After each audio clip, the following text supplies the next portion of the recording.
Déjà, je veux dire qu'évidemment, je comprends toutes les difficultés qui se présentent aujourd'hui, et notamment pour les collectivités. Je veux juste préciser les chiffres que vous avez donnés, qui sont un peu inexacts.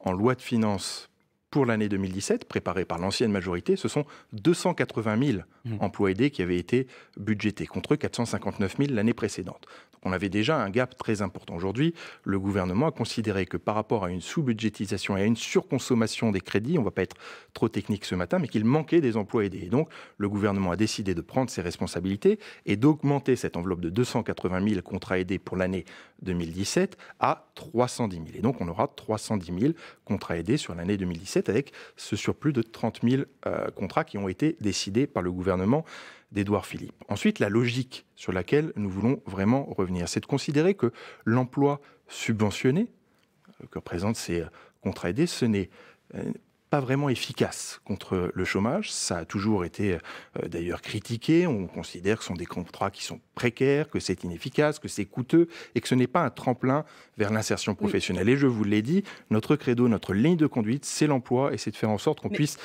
travailler et gagner sa vie de son travail. Ça peut se comprendre tout à fait. La Cour des comptes avait souligné effectivement le coût et la relative inefficacité à terme, en tout cas des contrats aidés. Mais est-ce que vous ne le faites pas prématurément? Est-ce qu'il ne fallait pas les éteindre peut-être progressivement, ces contrats aidés, voire les supprimer une fois que la relance et que le retournement de la courbe du chômage, bref, que l'emploi serait véritablement reparti? Pardon de vous le rappeler. Est-ce que vous n'allez pas trop vite en besogne? Je n'ai vraiment pas pour habitude de jeter la pierre sur les prédécesseurs, parce que je pense que ce n'est pas une bonne façon, une façon dynamique de faire de la politique, mais on s'est retrouvé face à une situation intenable. Quand vous avez 280 000 contrats aidés, alors qu'il y en avait 459 000 l'année qui précédait, moi, je veux bien qu'on nous dise que c'est de la faute du gouvernement en place, mais ça a été voté par la majorité précédente. Enfin, vous allez bien continuer à baisser le nombre de contrats aidés. Ça a été assumé d'ailleurs par Édouard Philippe et par Muriel Pénicaud. Ça a été assumé qu'il fallait faire autre chose. De réfléchir et de repenser cette politique de l'emploi. Mais nous avons 30 000 contrats aidés qui ont été débloqués sur la fin de l'année.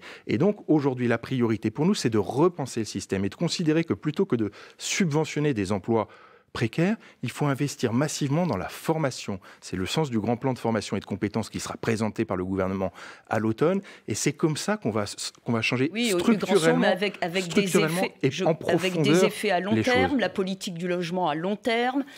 Seulement, vous abaissez les APL tout de suite, vous supprimez des contrats aidés tout de suite. Ce sont des politiques qui ont toujours échoué. Alors, on peut considérer, en effet, que tout a toujours été bien fait dans ce pays et qu'on va, comme les autres, être des gestionnaires, faire un point de plus de prélèvement obligatoire ici, un point de moins de dépenses publiques là. Nous ne sommes pas des gestionnaires. Et nous revendiquons de ne pas être des gestionnaires. Nous voulons transformer le modèle français pour pouvoir armer la France face aux défis du XXIe siècle, en matière économique, sociale, en matière d'écologie et de développement durable, parce que c'est essentiel, en matière de transformation numérique. Les grands défis du monde, aujourd'hui, ils sont devant nous et nous avons la volonté... Le problème, c'est le court terme, monsieur Rançon. Le long terme, on a compris. Renforcer. Oui, mais il va bien falloir prendre les décisions à un moment donné, parce qu'elles n'ont jamais été prises, ces décisions structurelles de long terme.